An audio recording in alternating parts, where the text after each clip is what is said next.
Hi, I'm Kim, and I'm here with you today at Blondie Salon and Spa. I want to talk to you about how to take curly hair and make it into beautiful, gorgeous, sexy waves for your next beach wedding.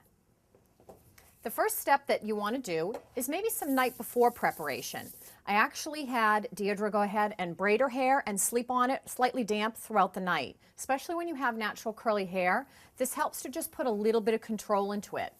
The second thing that you want to do is finger those braids out with some very light styling oil. I'm using the Joico Color Therapy oil. It gives a beautiful shine and moisture to the hair and will never weigh it down.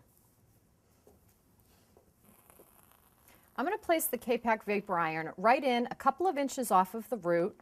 I give it a 3/4 of the way turn and then just work it through to the ends of the hair.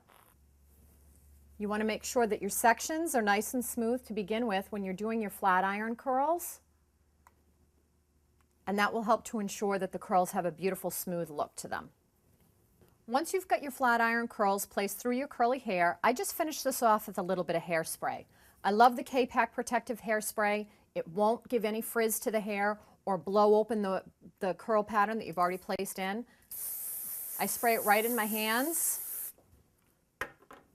and use this to separate out my curl. I think it's important to use your hands like a rake, because that also helps to just break down the curl pattern without actually exacerbating any type of a frizz. Finishing off with just a little bit of a final spray. And that's how you can transform your curly hair into gorgeous, sexy waves for your next beach wedding.